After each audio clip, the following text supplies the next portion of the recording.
শিশু তার মা বাবার কাছ থেকে এমন কথা সব সময় শুনে এসেছে, নামাজ না পড়লে আল্লাহ তোমাকে শাস্তি দিবেন, নামাজ না পড়লে আল্লাহ তোমাকে শাস্তি দেবেন, এই বিস্কুট খাওয়ার কারণে আল্লাহ খুবই রাগান্বিত, সব সময় আল্লাহ রাগ করবেন, আল্লাহ রাগ করবেন, আল্লাহ রাগ করবেন। এই ছেলেটি যখন 16-17 বছর বয়সে পৌঁছায়, সে আল্লাহর সাথে তখন আর কোনো সম্পর্ক রাখে না। যখন সে শুনে আল্লাহ দয়ালু, ক্ষমাশীল, তার তখন এই কথা বিশ্বাস করতে কষ্ট হয়। কারণ আল্লাহ সুবহানাহু ওয়া তাআলা সম্পর্কে এমন ধারণা নিয়ে সে বড় হয়নি। তার কাছে মনে হয় প্রতিবার সে আল্লাহর কারণেই সমস্যায় পতিত হয়েছে। তারপর এই পিতামাতাই বলেন, আমরা তো এই ছেলেকে ছোটবেলা থেকেই ইসলাম শিখাচ্ছি, আমি জানি না কেন সে ইসলাম থেকে দূরে সরে যাচ্ছে। কিন্তু কোন আল্লাহ সম্পর্কে আপনি তাকে শিক্ষা দিয়েছেন? একজন রাগান্বিত আল্লাহ, এমন আল্লাহ যিনি শুধু শাস্তি দিতে চান, অথচ আল্লাহ বলছেন মা ইয়াফআলুল্লাহু বিআযাবিকুম, তোমাদের শাস্তি দিয়ে আল্লাহ কি করবেন? আল্লাহ নিজেই এই কথা বলছেন, তোমাদের পিছনে লেগে আল্লাহ কি করবেন? তাই মানুষ খারাপ পরিস্থিতিতে পড়লেই মনে করে আল্লাহ তাদের শাস্তি দিচ্ছেন, আল্লাহ তাদের কষ্ট দিচ্ছেন। তার এমন পরিস্থিতি আল্লাহ তৈরি করেছেন, আল্লাহ তাদের কষ্ট দিচ্ছেন। আমার এক কলিগ আমাকে একটা কথা মনে করিয়ে দিয়েছিলেন। মালয়েশিয়া আসার সময় কোত্থেকে হঠাৎ করে, এমনটা আগে কখনো হয়নি, আমার টনসিলে ব্যাকটেরিয়ার আক্রমণ ঘটে। এটা এমনভাবে ফুলে গিয়েছিল যে আমার গলার অর্ধেকটা ব্লক হয়ে গিয়েছিল। আমার কাছে মনে হয়েছিল একটি নাকের ছিদ্র বন্ধ হয়ে আমি যেন ডুবে যাচ্ছি। আমি তখন আবুধাবি থেকে এখানে আসার মাঝপথে বিমানে ছিলাম। বিমান থেকে নেমে দ্রুত একটা ক্লিনিকে গেলাম। তারা বলল, তোমাকে অমুক অমুক ভারী চিকিৎসা নিতে হবে। এখানে আসার পর আমাকে অপারেশন করার পরামর্শ দেওয়া হলো। ভাবছিল একদম কী হচ্ছে এসব। ডাক্তার বলল, এমন ঘটনা একেবারেই ঘটে না। ব্যাপারটা আসলেই অদ্ভুত। আমার 30 বছরের ক্যারিয়ারে শুধু আরও একবার এমন ঘটনা দেখেছি।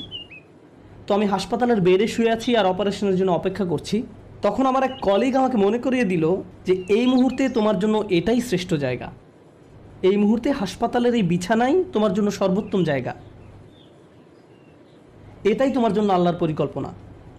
আমি ভাবতে লাগলাম, আমাকে অমুক অমুক প্রোগ্রাম বাতিল করতে হবে, অমুক অমুক জায়গায় যেতে পারবো না, পরিস্থিতি কিভাবে মোকাবেলা করব, অমুক ক্যালেন্ডার, অমুক মিটিংয়ের কী হবে, এত দূর থেকে আসলাম প্রোগ্রামগুলো করার জন্য।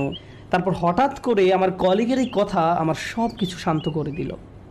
হ্যাঁ, এখানেই আমার থাকার কথা, এর চেয়ে ভালো কোনো জায়গা হতে পারে না। কারণ হাসপাতালে আসার পরিকল্পনাটি তো আমার নয়, এটা আল্লাহ আজ্জা ওয়া জাল্লার পরিকল্পনা। আমাদের আল্লাহর এমন কাছাকাছি থাকতে হবে যে আল্লাহ যখনই আমাদের জন্য যে পরিকল্পনাই করেন না কেন, আমাদের প্রতি তার ভালোবাসার কারণেই এমনটি করেন। আল্লাহ আজ্জা ওয়া জাল্লা তার বান্দাদের ভালোবাসেন, তিনি তাদের জন্য সবচেয়ে ভালোটাই পছন্দ করেন। আমরা আমাদের নিজেদের যতটা ভালোবাসতে পারি, আল্লাহ আমাদের তার চেয়েও বেশি ভালোবাসেন। আমরা নিজেদের যতটা যত্ন নিতে পারবো, আল্লাহ তার চেয়েও বেশি যত্ন নিয়ে থাকেন। আমরা যখন এই বিষয়টা ভুলে যাই, তখন হেদায়েত হারিয়ে যায়। একই বিষয়ে সূরা তাগাবুনে আল্লাহ বলছেন, ওমা ইউমিন বিল্লাহি ইয়াহদি কলবাহু, আল্লাহর নির্দেশ ব্যতিরেকে কোনো বিপদ আসে না, এবং যে আল্লাহর প্রতি বিশ্বাস করে সেই বিপদের সময়, কারণ আপনি তো এমনিতেই আল্লাহকে বিশ্বাস করেন, যখন মুসিবতে পড়েন কেবল তখনই প্রশ্ন করতে শুরু করেন, আল্লাহ কেন আমার সাথে এমনটি করছেন? ঠিক সে সময়ের জন্য আল্লাহ ওমা ইউমিন বিল্লাহ এই বাক্যটা ব্যবহার করেছেন। যে কেউ সত্যিকার অর্থে আল্লাহকে বিশ্বাস করে, হ্যাঁ, আপনি সব সময় বলেন আল্লাহ রহমান, আপনি কি আসলে অনুভব করেন আল্লাহ রহমান? না, এই মুহূর্তে তিনি সম্ভবত জুন্তিকম, এই মুহূর্তে তিনি সম্ভবত সেই সত্তা যিনি প্রতিশোধ নিয়ে থাকেন। এখন সম্ভবত তিনি আল জব্বার আর রহমান নন। লক্ষ্য করেছেন, যখন বিপদে পড়েন তখন আর রহমানের উপর আপনার ঈমান হারিয়ে যায়। আল্লাহ বলছেন, সে সময় তুমি যদি আর রহমানের উপর ঈমান রাখতে পারো, তিনি নিজেকে তোমার নিকট আর রহমান হিসেবে উপস্থাপন করেছেন, সেই মুহূর্তে তুমি যদি তা করতে পারো, তাহলে আল্লাহ তোমাকে কি উপহার দিবেন? এটাই আমার খুতবার উপসংহার, যে আল্লাহ আমাদের কি উপহার দিবেন। আমি স্বাস্থ্য চাই, অসুস্থতা থেকে সুস্থ হতে চাই, আমি চাকরি চাই, আমি টাকা চাই, আমি উত্তম পারিবারিক অবস্থা চাই, আমি বর্তমান অবস্থা এড়াতে চাই, আমি চাই অন্য মানুষ যেন আমাকে কোনো কষ্ট না দেয়, আমি চাই মানুষ যেন আমাকে নিয়ে কথা না বলে। যেটাই হোক না কেন, কিছু একটা আপনাকে খুব বিরক্ত করছে। আপনি ভাবছেন, ইস, যদি এই সমস্যাটা পার করতে পারতাম, জীবন মনে হয় প্রশান্তিতে পরিপূর্ণ হয়ে যেত।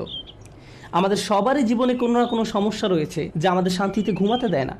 আর আমরা ভাবতে থাকি, ওহ ভাই, যদি এই সমস্যাটা চলে যেত অনেক ভালো থাকতাম। কিন্তু জানেন কি হয়?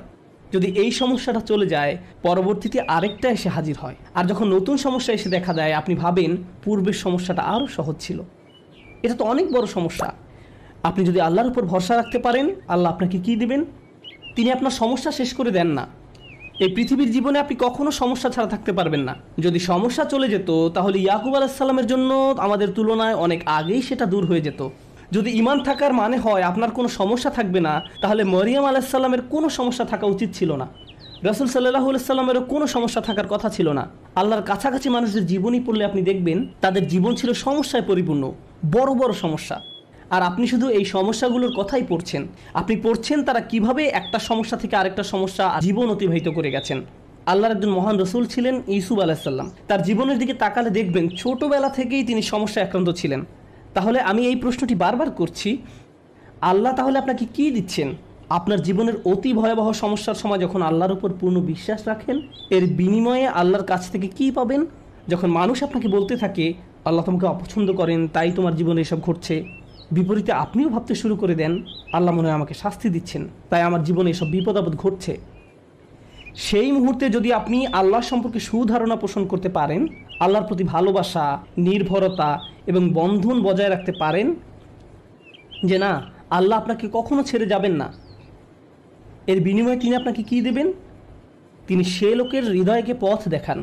আমি আপনাদের গ্যারান্টি দিচ্ছি, যদি আপনার সমস্যা চলে যায়, যদি সে সমস্যাটা অর্থ সংক্রান্ত হয়ে থাকে, এরপর অর্থ আসতে থাকে, যদি এটা পারিবারিক সমস্যা হয়ে থাকে এবং সমস্যাটা দূর হয়ে যায়, এই দুনিয়ার কোনো অর্জনই সেই একটা গিফটের তুলনায় কোনো মূল্য বহন করে না। আর সে একটি গিফট হলো ইয়াহদি কলবাহু, তিনি সে লোকের হৃদয়কে পথ দেখান। আপনার অন্তরে প্রশান্তি থাকবে, জীবনে যাই ঘটুক না কেন আপনার মুখে তখনও হাসি থাকবে। তখন মানুষ আপনার দিকে তাকিয়ে বলবে, আরে তুমি হাসছো কেন? তুমি কিভাবে ঠিক আছো? দেখো না তোমার কি অবস্থা হয়েছে। আপনি তখন বলবেন, হ্যাঁ সব ঠিক আছে। যদি আপনি এই আচরণ রপ্ত করতে পারেন, এমন অনেক মানুষ রয়েছে যাদের টাকার কোনো অভাব নেই, তারপরেও তারা ঘুমাতে পারে না। আপনার কল্পনায় যেসব কিছু মানুষের জন্য সুখ নিয়ে আসার কথা তার সবই তাদের আছে, কিন্তু তবু তাদের মানসিক শান্তি নেই। তাদের নেই সেটা, তারা নিজেদের উপর খুশি নয়, বিভিন্ন রকম ড্রাগ এবং মদ পান করে, বাস্তব দুনিয়া থেকে নিজেদের সরিয়ে রাখে। তারা বাস্তবতার মুখোমুখি হতে পারে না। অন্য মানুষরা তাদের ভিডিও দেখে বলে, ওয়াও তাদের বাচ্চাদের দোলনাটা কি সুন্দর, তাদের গাড়িটাও কি চমৎকার, আমরাও এগুলো চাই। ইয়া লাইতালানা মিসলা মা উতিয়া করুন, ইস কারুনের যা আছে আমার যদি তা থাকতো। বসের মতো জীবন। পক্ষান্তরে আপনি যদি আল্লাহর দিকে ফিরেন, তাহলে তিনি আপনাকে এমন কিছু দান করবেন যা কোনো টাকার অঙ্কে কেনা সম্ভব নয়, খ্যাতি বা জনপ্রিয়তা যা আপনাকে দিতে পারবে না। আর তা হলো ইয়াহদি কলবাহু, তিনি আপনার হৃদয়কে পথ দেখাবেন। এটাই ঈমানের সর্বশ্রেষ্ঠ পুরস্কার, এটাই হলো বিপদে পড়ার সর্বশ্রেষ্ঠ পুরস্কার। এখন আলোচনার উপসংহারে এসে বলতে চাই, মানুষ অনেক সময় বিভিন্ন সমস্যা আটকে পড়ে। আপনি আটকে পড়েছেন, আমি আটকে পড়েছি। কখনো কখনো আমরা এখান থেকে মুক্তির কোনো উপায় দেখি না। ওই পরিস্থিতিগুলো হলো আমাদের আল্লাহর পক্ষ থেকে সর্বশ্রেষ্ঠ উপহার দেওয়ার একটা উপায়। ওই পরিস্থিতিগুলোতেই তিনি আমাদের অন্তরগুলোকে পথ প্রদর্শন করেন। আমরা যদি কেবল সেই পরিস্থিতিগুলো ব্যবহার করে আল্লাহকে পেতে পারি, আল্লাহর সাথে কথা বলতে পারি, এর জন্য আপনাকে আরবি জানতে হবে না, এর জন্য আপনাকে অনেক বেশি কোরআনও জানতে হবে না। জাস্ট আল্লাহর দিকে প্রত্যাবর্তন করুন আর বলুন, ইয়া আল্লাহ আপনি তো সর্বশ্রেষ্ঠ পরিকল্পনাকারী। ইয়া আল্লাহ আপনার মতো কেউ আমাকে ভালোবাসে না, কেউ আমার প্রতি আপনার মতো যত্নবান নয়। এটা কখনোই সম্ভব নয় যে আপনি আন্তরিকতার সাথে আল্লাহর নিকট হেদায়েত কামনা করবেন আর তিনি আপনাকে ফিরিয়ে দেবেন। আপনি যদি আল্লাহর কাছে একটা গাড়ি চান, তিনি হয়তো আপনাকে তা নাও দিতে পারেন। একটা বাড়ি চান, তিনি হয়তো আপনাকে তা নাও দিতে পারেন। আপনি যদি তার নিকট আপনার রোগ ভালো করে দেওয়ার জন্য দোয়া করেন, হয়তো তিনি ভালো করবেন অথবা ভালো করবেন না। কিন্তু একটি বিষয়ে নিশ্চিত তিনি আপনাকে দিবেন, যদি আপনি আন্তরিকতার সাথে প্রার্থনা করেন, আর তা হলো হেদায়েত। তার